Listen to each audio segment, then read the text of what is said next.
ইন্নাল হামদালিল্লাহ নাহমাদুহু ওয়া নুসাল্লি আলা রাসূলিহিল কারীম আম্মা বা'দ আউযু বিল্লাহি মিনাশ শাইতানির রাজীম বিসমিল্লাহির রহমানির রহিম ইয়া আইয়ুহাল্লাযীনা আমানু কুতিবা আলাইকুমুস সিয়ামু কামা কুতিবা আলাল্লাযীনা মিন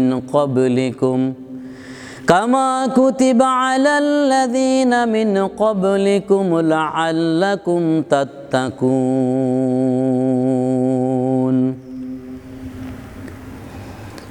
সকল প্রশংসা একমাত্র মহান রব্বুল আলামিনের। দুরুদ ও সালাম বর্ষিত হোক আমাদের প্রিয় নবী হযরত মুহাম্মদ সাল্লাল্লাহু আলাইহি ওয়াসাল্লাম, তার পরিবার পরিজনের উপর। আমরা রব্বুল আলামিনের বন্দেগীর উদ্দেশ্যেই এই জমিনে বসবাস করছি। রব্বুল আলামিন আপনাকে আমাকে বন্দেগীর জন্যেই এই জমিনে পাঠিয়েছেন। এই বন্দেগীর একটা স্তর ইতিপূর্বে আমাদের সামনে আসতেছে, সিয়াম এবং কিয়ামের মাস। সিয়াম এবং এই কিয়ামের মাসে অধিক পরিমাণে কোরআনুল কারীম পঠিত হয়। এত অধিক পরিমাণে কোরআনুল কারীম পঠিত হয় যা অন্য কোনো মাসে হয় না। মহান রব্বুল আলামিন এই রমাদানে কোরআন নাজিল করেছেন। এই রমাদান কোরআন নাজিলের মাস এবং অধিকাংশ মুসলমান গুরুত্বের সাথে এই সিয়াম এবং কিয়ামের মাসকে পালন করেন। আর আমরা অধিকাংশ কিছু মুষ্টিগত লোক রয়েছি বিভিন্ন এলাকায়, যারা এই সিয়াম এবং কিয়ামের মাসটাকে আল্লাহর হুকুমের ভিতর থেকে, আল্লাহর নির্দেশনা থেকে অনেক দূরে থাকি। আল্লাহ যে নির্দেশ দিয়েছেন আমরা সেই নির্দেশ মতো এই সিয়াম এবং কিয়ামের মাসটা পালন করছি না। আমি ইতিপূর্বে যে আয়াতে কারিমাটুকু তেলাওয়াত করেছি, সে আয়াতে কারিমাটুকুতে আল্লাহ সুবহানাহু ওয়া তাআলা ইরশাদ করেছেন, হে ঈমানদারগণ, তোমাদের উপর রোজা ফরজ করে দেওয়া হয়েছে, যেমন করে তোমাদের পূর্ববর্তীদের প্রতি ফরজ করা হয়েছিল। আশা করা যায় তোমরা এ থেকে মুত্তাকি হতে পারবে। প্রশ্ন এখানেই, আল্লাহ সুবহানাহু ওয়া তাআলা মুত্তাকি হওয়ার ব্যাপারে ইঙ্গিত দিলেন। মুত্তাকি হওয়ার একটা সুযোগ রয়েছে এই সিয়াম এবং কিয়ামের মাসে। অতি দুঃখ এবং পরিতাপের বিষয় হলো এই, অধিকাংশ মসজিদে আমরা তারাবিয়ের সালাতে যে তেলাওয়াতগুলো করি, যে অনেক ইমামগণ রয়েছি যারা অনেক দ্রুত তারাবিয়ের সালাতে কোরআনুল কারীমের সূরাগুলো তেলাওয়াত করে থাকি, অনেক দ্রুত গতিতে। এতই দ্রুত গতিতে আমরা তেলাওয়াত করি, সেখানে আল্লাহর নির্দেশের কোনো তোয়াক্কা আমরা করি না। আল্লাহ সুবহানাহু ওয়া তাআলা বলছেন, ওয়ারাত্তিলিল কুরআনা তারতিলা, তোমরা কোরআনকে থেমে থেমে সহিশুদ্ধভাবে তেলাওয়াত করো। ভেবে দেখি তো আমরা আসলে কয়টা মসজিদে ইমামগণ থেমে থেমে সহিশুদ্ধভাবে কোরআনুল কারীম তেলাওয়াত করি? ইবাদত যদি আল্লাহরই হয় তবে হুকুম মানব কার? আল্লাহর। আল্লাহর বিধানে আল্লাহ সুবহানাহু ওয়া তাআলা যেভাবে আপনাকে আমাকে নির্দেশ দিয়েছেন, আমরা যদি সেভাবে আল্লাহর নির্দেশকে অমান্য করে কোরআন তেলাওয়াত করে তারাবিয়ের সালাত আদায় করি, সে তারাবিয়ের সালাত কশিনকালেও আল্লাহর দরবারে পৌঁছাবে না। প্রিয় মুসলমান ভাই ও বোনেরা, আমি আপনাদের সামনে এ কথাগুলো উপস্থাপনা করতেছি এই জন্য, সিয়াম এবং কিয়ামের মাস প্রতি বছরই আসে, আমাদের ভিতরে চরিত্রিক কোনো পরিবর্তন হয় না। আমরা পূর্বেও যেভাবে কোরআনুল কারীম তারাবির সালাতে তেলাওয়াত করেছি ঘন ঘন, এখনও আমরা একইভাবে ঘন ঘনভাবে তেলাওয়াত করি। অথচ আয়াতের নির্দেশনা ছিল কোরআনকে তোমরা থেমে থেমে সহিশুদ্ধভাবে তেলাওয়াত করো। আমাদের সুন্নাত, ফরজ, নফল যত ইবাদাতই সিয়াম এবং কিয়ামের মাসের পূর্বে হয় যেগুলো, সেগুলো আমরা কিন্তু আসলে এতটা ঘন তেলাওয়াত করি না যতটা ঘন আমরা তারাবির সালাতে কোরআনুল কারীম তেলাওয়াত করি। অনেক মসজিদে রয়েছে যে মসজিদগুলোতে খতমে তারাবি হয়, সেগুলোতেও দেখছি আমি এ তেলাওয়াতগুলো খুব ঘন ঘন করে। আশা করি এই ঘন ঘন তেলাওয়াতটা আমরা কেহ করব না, কারণ আল্লাহ থেমে থেমে সহিশুদ্ধভাবে কোরআন তেলাওয়াত করার নির্দেশ আল্লাহ দিয়েছেন। যেহেতু আমরা ইবাদত করব আল্লাহর, আর যদি আল্লাহর নির্দেশই আমরা না মানি তাহলে এই ইবাদত কোনো কাজে আসবে না।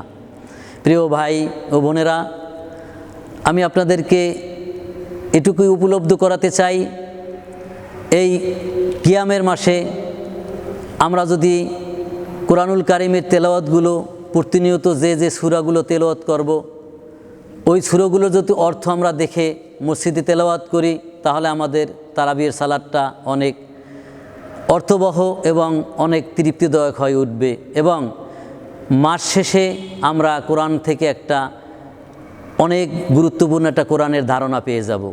আল্লাহ সুবহানাহু ওয়া তাআলা কোরআনুল কারীমে কী বলেছে সে ব্যাপারে আমাদেরকে আল্লাহর নির্দেশ অনুপাতে একটা নির্দেশ আমরা পেয়ে যাব। এমনিতে তো আমাদের সিয়ামের এবং কিয়ামের মাসের বাইরে আমাদের বেশি একটা কোরআন তেলাওয়াত করা হয় না বা কোরআন তেলাওয়াত করি না। আমরা কোরআনের সাথে সম্পর্ক রাখি না, আমরা সম্পর্ক রাখি বাণিজ্য, টাকা পয়সা, বাড়ি গাড়ি, উপার্জন, কে কী করব, টাকা পয়সা, কে কতটা বাড়ি করেছি, কে কতটা গাড়ি করেছি, এদিকে আমাদের খেয়াল থাকে। আসলে উচিত প্রত্যেকটা মানুষেরই আল্লাহ সুবহানাহু ওয়া তাআলার নির্দেশ মেনে চলা, কারণ আল্লাহ রব্বুল আলামিন এই কোরআনটা মুসলমানের সংবিধান হিসাবে আমাদের উপর, আমাদের প্রিয় নবী হযরত মুহাম্মদ সাল্লাল্লাহু আলাইহি সাল্লামের উপর কোরআনটা নাজিল করেছেন। মুহাম্মদ সাল্লাল্লাহু আলাইহি সাল্লাম আমাদের একজন গাইডলাইন, তিনি আমাদের একজন বার্তাবাহক, তিনি আমাদের মাঝে নেই তার হাদিসগুলো এবং তার উপর নাজিলকৃত কোরআনুল কারীম অদ্যাবধি পর্যন্ত এখনও আমাদের মাঝে আছে। কিয়ামতের আগ পর্যন্ত আমাদের মধ্যে থেকে কোরআনের একটি অক্ষরও হারিয়ে যাবে না ইনশাআল্লাহ।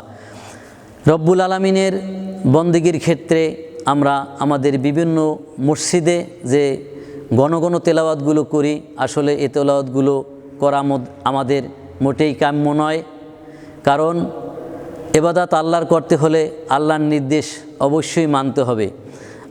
আর আমাদের সমাজে আর একটা কঠিন ব্যাধি রয়েছে, আমরা শুধু তারাবির সালাতে রাকাত সংখ্যা গণনা করি, 20 রাকাত না 8 রাকাত, 12 রাকাত না 10 রাকাত, এভাবে রাকাত গণনা করি।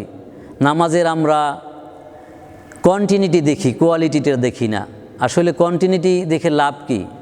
সালাতের আসলে কোয়ালিটিটা দেখা উচিত, যে রাসূল সাল্লাল্লাহু আলাইহি সাল্লাম কীভাবে তারাবির সালাত আদায় করেছেন, আপনার আমার তারাবির সালাত কেমন। রাসূলুল্লাহ সাল্লাল্লাহু আলাইহি সাল্লাম তারাবির সালাতে এত দীর্ঘ তেলাওয়াত করতেন, এত দীর্ঘ সময় তেলাওয়াত করতেন, পিছনে সাহাবারা লাঠিবর দিয়ে দাঁড়িয়ে থাকতেন।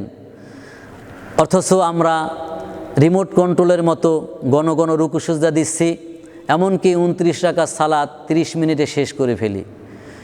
রুকু সিজদা তাসবিহ তাহলিল কোনোটাই সঠিকভাবে হচ্ছে না, আর সঠিকভাবে সালাত হচ্ছে না বিদায় আমাদের ভিতরে আমাদের ঈমান এবং আমলেরও কোনো পরিবর্তন হচ্ছে না।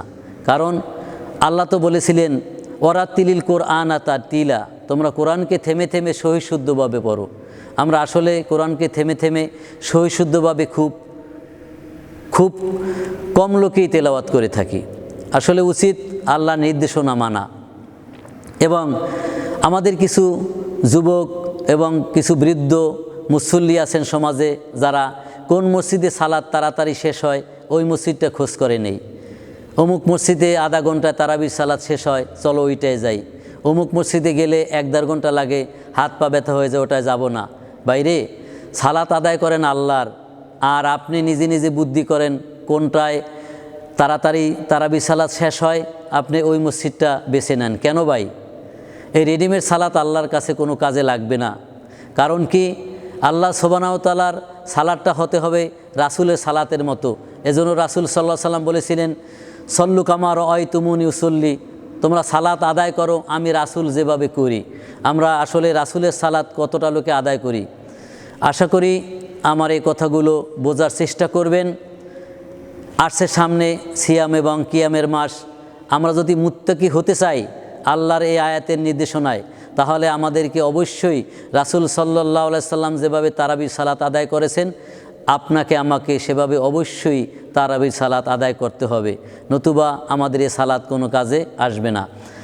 আর আমরা যারা ঘন ঘন সালাত আদায় করার পক্ষে অনেকে থাকি, আর অনেকে এর পক্ষে থাকি না, পক্ষে বিপক্ষে দুই দলই লোক পাওয়া যায়। আসলে যারা আল্লাহ এবং রাসূলকে বিশ্বাস করে, যারা পরকালকে বিশ্বাস করে, তারা আল্লাহর সালাতকে সঠিকভাবে রাসূলের নির্দেশন অনুপাতেই তারা সালাতটা আদায় করে। আসুন আমরা এ ধরনের গর্হিত সালাত থেকে আমরা ফিরে আসি। আসলে এই ঘন ঘন রুকু সেজদা, ঘন ঘন সালাত আদায় করার নির্দেশনা আল্লাহর নবী কশ্চিনকালেও আপনাকে আমাকে দেয়নি। এবং কোরআন তেলাওয়াতের ক্ষেত্রে এমন ঘন ঘন আমরা তেলাওয়াত করি, ইমাম সাহেব কি পঠিত করছেন, কি তেলাওয়াত করছেন, ইমামও ভালো মতো বুঝতে পারে না, মুসল্লিগণ তো বুঝেই না। এত ঘন ঘন তেলাওয়াত করলে কেউ কিছুই বুঝবে না। যেহেতু আপনার আমার ভাষা বাংলা নয়, আরবি ভাষা, যেহেতু কোরআনের তেলাওয়াত হয় আরবি ভাষায়, সেক্ষেত্রে আমরা এর মর্মহত, এর অর্থ ব্যাখ্যা কিছুই জানি না, কিছুই বুঝি না। আসলে কোরআনের অর্থ বুঝে যদি তেলাওয়াত করে, তাহলে ওই ইমাম আসলে এত ঘন ঘন তেলাওয়াত তাহলে করবে না। বাংলা কথাও যদি আমরা বলতে যাই, ঘন ঘন কথা বললে কেউই বুঝবে না। আর কথাটা যদি আমরা আস্তে আস্তে ধীরস্থিরভাবে বলি, সবাই বুঝতে পারবে।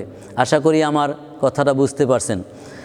আর আমরা এই ঘন ঘন সালাত পড়ার পক্ষে যারা আছি, তারা যেন রাসূলুল্লাহ সাল্লাল্লাহু আলাইহি সাল্লামের হাদিসগুলো দেখে নেই, আল্লাহর কোরআনুল কারীম থেকে আয়াতগুলো দেখে নেই যে আল্লাহ কিভাবে আসলে কোরআন তেলাওয়াতের ব্যাপারে নির্দেশনা দিয়েছেন। আসলে এই সহিশুদ্ধ কোরআন তেলাওয়াত শুধু মক্তবে, নুরানিতে এবং মাদ্রাসায় বিভিন্ন ক্লাসে পাওয়া যায়। মক্তবেই বেশিরভাগ সহিশুদ্ধভাবে কোরআন শেখানো হয়, এটা শুধু মক্তবেই সীমাবদ্ধ। আসলে তারাবি সালাতে এই সহিশুদ্ধ কোরআন তেলাওয়াতের সীমাবদ্ধতা নেই। সহিশুদ্ধ কোরআন শিখায় নুরানিয়ার মক্তবে, এ শুদ্ধ তেলাওয়াত বাই রমজানে নাই বাস্তবে। সহিশুদ্ধ কোরআন শিখায় নুরানিয়ার মক্তবে, এ শুদ্ধ তেলাওয়াত বাই রমজানে নাই বাস্তবে। তারাবিতে পড়ে কোরআন মন্ত্রের মতো শোনা যায়, তাসবিদের নিয়ম কানুন সেখানে না শোভা পায়। তারাবিতে পড়ে কোরআন মন্ত্রের মতো শোনা যায়, তাসবিদের নিয়ম কানুন সেখানে না শোভা পায়। সালাত ভঙ্গ হবে তোমার, নামাজ ভঙ্গ হবে তোমার অশুদ্ধ তেলাওয়াতে, এ শুদ্ধ তেলাওয়াত বাই রমজানে নাই বাস্তবে। এ শুদ্ধ তেলাওয়াত বাই রমজানে নাই বাস্তবে। সহিশুদ্ধ কোরআন শিখাই নুরানিয়ার মক্তবে, এ শুদ্ধ তেলাওয়াত বাই রমজানে নাই বাস্তবে। ঘন ঘন রুকু সেজদা কোন কিতাবে পাওয়া যায়, এ সালাত নিয়া তুমি জান্নাত যাবে কোন আশায়। ঘন ঘন রুকু সেজদা কোন কিতাবে পাওয়া যায়, এ সালাত নিয়া তুমি জান্নাত যাবে কোন আশায়। জাহান্নামে যাবে তুমি, জাহান্নামে যাবে তুমি, আছে কোরআনে কিতাবে, এ শুদ্ধ তেলাওয়াত বাই রমজানে নাই বাস্তবে। এ শুদ্ধ তেলাওয়াত বাই রমজানে নাই বাস্তবে। তারাবিতে পড়ে কোরআন মন্ত্রের মতো শোনা যায়, তাসবিদের নিয়ম কানুন সেখানে না শোভা পায়।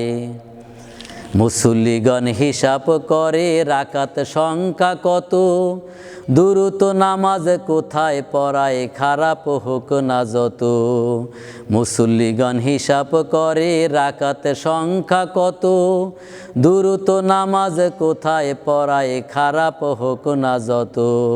দুরূত নামাজ পড়ার নিয়ম কোন কিতাবে পাওয়া যায়, এ নামাজ নিয়া তুমি জান্নাত যাবে কোন আশায়। জাহান্নামে যাবে তুমি, জাহান্নামে যাবে তুমি, আছে কুরআনে কিতাবে। এ শুদ্ধ তেলাওয়াত ভাই রমজানে নাই বাস্তবে। তারাবিতে পড়ে কোরআন মন্ত্রের মতো শোনা যায়। তাজবিদের নিয়ম কানুন সেখানে না শোভা পায়। তাজবিদের নিয়ম কানুন সেখানে না শোভা পায়। সালাত ভঙ্গ হবে তোমার, নামাজ ভঙ্গ হবে তোমার অশুদ্ধ তেলাওয়াতে। এ শুদ্ধ তেলাওয়াত ভাই রমজানে নাই বাস্তবে। এ শুদ্ধ তেলাওয়াত ভাই রমজানে নাই বাস্তবে। এ শুদ্ধ তেলাওয়াত ভাই রমজানে নাই বাস্তবে। আসলে আমরা এই শুধু মক্তব এবং নুরানি মাদ্রাসার মধ্যেই সীমাবদ্ধ রাখি। অনেক হাফেজগণ আছে, তারাও ঘন ঘন তেলাওয়াত করেন। এগুলো করবেন না, কারণ কি এগুলো করলে আপনার সালাত সঠিকভাবে সালাতের অর্থ হবে না। কারণ কি ঘন ঘন যখন আপনি তেলাওয়াত করবেন, যেহেতু অর্থের বিকৃত ঘটে যাবে, আর অর্থের বিকৃত ঘটলে আপনার সালাত হবে না। যেহেতু কোরআনুল কারীম হলো আরবি ভাষা, এর কিরামার্শ আপনাকে শুদ্ধভাবে অবশ্যই পড়তে হবে। শুধু মক্তবেই কেন আমরা শুদ্ধ পড়ব? আমরা কেন তারাবিতে শুদ্ধ তেলাওয়াত করতে পারবো না? তারাবিতে কেন দৃঢ়স্থিভাবে আমরা তেলাওয়াত করতে পারবো না? কারণ তারাবিতে তো দৃঢ়স্থিভাবে তেলাওয়াত করার ব্যাপারে আল্লাহ নিজে বলছেন, ওয়ারাতিলিল কোরআন তারতিলা। আল্লাহ বলেছেন কোরআনকে তোমরা থেমে থেমে সহিশুদ্ধভাবে তেলাওয়াত করো। আমরা তাহলে কেন ঘন ঘন তেলাওয়াত করতে যাব? আশা করি আমার কথাগুলো বুঝতে পারছেন। আর এ কথাগুলো যদি আমরা নিজেদের আমলে নেই, অবশ্যই আমাদের ইসলাম এবং ঈমানের অনেক পরিবর্তন হবে। প্রতি বছরই তো আমরা তারাবি সালাতে অংশগ্রহণ করি এবং তারাবি সালাত আদায় করি। আশা করি ওই রাকাতের কন্টিনিউটি না করে সালাতের যেন কোয়ালিটিটার দিকে আমরা খেয়াল করতে পারি, কোয়ালিটির যেন উপলব্ধি করতে পারি রাসূলুল্লাহ সাল্লাল্লাহু আলাইহি সাল্লাম কীভাবে সালাত আদায় করছেন আর আমি কীভাবে সালাত আদায় করছি। রাকাত সংখ্যা নয় বাইরে, আপনি 2 রাকাত পড়েন, 4 রাকাত পড়েন। এবং আরেকটা বিষয় হচ্ছে তারাবির সালাত। তারাবি অর্থ বিশ্রাম। তারাবি আরবি শব্দ, বাংলা হলো কি বিশ্রাম করা। প্রতি 4 রাকাত পর পর রাসূল সাল্লাল্লাহু আলাইহি সাল্লাম অনেক লম্বা ধরনের একটা বিশ্রাম করতেন, তারপরে আবার সালাত আদায় করতেন। তারাবি সালাত যদি বিশ্রামের সালাতই হয়, তাহলে আপনি আমি কেন ঘন ঘন সালাত আদায় করে 29 মিনিটে কেন সালাত শেষ করব? ভেবে দেখি তো। তারাবি অর্থ যদি বিশ্রাম হয়, তাহলে আপনার আমার সালাতের অবস্থা কি? বিশ্রাম হয়? আমরা কি বিশ্রাম করে সালাত আদায় করি না? বাইরে এই দিনে এই সমাজে আমরা সারা জীবন যদি এভাবে আল্লাহর ইবাদত করতে থাকি, এভাবে সালাত আদায় করতে থাকি, কশ্চিন কালেও আমাদের এই সালাত আল্লাহর কোনো কাজে আসবে না, আমাদের কোনো কাজে আসবে না। পরকালে আমরা জাহান্নামের লাকড়ি হব। আশা করি আমরা এই দুনিয়ায় প্রত্যেকটা মানুষই জান্নাতে যাওয়ার আশা করি। একটা মানুষও জাহান্নাম যাইতে কেউ রাজি নই। প্রত্যেকেই যখন জান্নাতে যেতেই চাই, জান্নাতে যেতে হলে আল্লাহর নির্দেশনা আপনাকে আমাকে অবশ্যই মানতে হবে। আল্লাহর নির্দেশ যদি না মেনে আমরা আমাদের সমাজের প্রচলিত নিয়ম অনুপাতে সমাজে বাতিয়ে দেওয়া ময় মুরব্বীদের সালাত যদি আমরা আদায় করি, সে সালাত কশ্চিনকালেও আমাদের কবুল হবে না। আর সালাত কবুল না হলে তো বুঝিনি, সালাত কবুল না হলে কি হবে? নিশ্চয়ই আমরা জাহান্নামে যাব। আমরা জাহান্নামে যাওয়ার জন্য দুনিয়ায় আসি নাই। প্রত্যেকটা লোকই জান্নাতে যাওয়ার চিন্তা করি এবং আমরা প্রত্যেকটা লোকই জান্নাতের মেহমান ছিলাম। আমরা জান্নাতের মেহমান ছিলাম, জান্নাতেই ছিলাম। ইবলিসের ওয়াসওয়াসায় আমরা জান্নাত থেকে এই দুনিয়ায় ইবলিস সহ এসেছি। ইবলিস আপনার আমার কাছ থেকে সরে যায় নাই। প্রতিনিয়ত ইবলিস বুদ্ধি দেয়, চল অমুক মসজিদে 29 রাকাত নামাজ 30 মিনিটে পরে ওইটাই চল, বা এই ঘন ঘন যেটা সালাত আদায় ওটা যাবেন না। আপনি ধীরস্থিরভাবে যে ইমামে 1.5 ঘন্টা 2 ঘন্টা ধরে তারাবির সালাত আদায় করে আপনি ওইটাই যাবেন। ঘন ঘন ইমাম যে ওর পিছনে আপনি সালাত আদায় করবেন না। এই রেডিমেড সালাত আল্লাহর কাছে কাজে লাগবে না। রেডিমেড বন্দেগি আল্লাহর কাছে কোনোদিনই গ্রহণযোগ্য হবে না। আশা করি আমার কথাগুলো বুঝতে পারছেন। তারাবির সালাত যদি বিশ্রামেরই হয়, তাহলে আমরা বিশ্রামের সাথেই তারাবির সালাত আদায় করব। থেমে থেমে সহিশুদ্ধভাবে আমরা তেলাওয়াত করার চেষ্টা করব। ইমাম এবং মুসল্লি উভয় যেন আমরা এ কথা থেকে শিক্ষা গ্রহণ করতে পারি। আমার এই কথার মাঝে যদি কোনো ভুল হয়ে থাকে, দয়া পরবশে আমার কমেন্ট বক্সে জানিয়ে দিবেন এবং আমাকে দোয়া করবেন। আমি কোরআন এবং হাদিসের একজন ছাত্র, আমি সবসময় কোরআন হাদিস পড়ার চেষ্টা করি। আল্লাহ সুবহানাহু ওয়া তাআলা আপনাকে আমাকে এই দিনের উপর অবিচল রাখুক এবং আল্লাহ সুবহানাহু ওয়া তাআলা আপনাদের দোয়ায় আমাকে আরও দ্বীনি ইলম বাড়িয়ে দিক। আমি আল্লাহর কাছে সে ফরিয়াদ করি, রব্বুল আলামিন আমাকে যেন দ্বীনি ইলম আরও বাড়িয়ে দেন, আমি যেন আল্লাহর কোরআনের একজন দায়ী হতে পারি, আল্লাহর কোরআনের দাওয়াতকে সারা জাহানে, তামাম জাহানে, সারা দুনিয়া আমি পৌঁছে দিতে পারি, সে তৌফিক আল্লাহ দান করুক। পরিশেষে আমি আপনাদেরকে আমার অন্তরস্থল থেকে সালাম এবং মোবারকবাদ জানিয়ে আমি আজকে আমার কথা বলা শেষ করছি। আসসালামু আলাইকুম ওয়া রাহমাতুল্লাহি ওয়া বারাকাতুহু।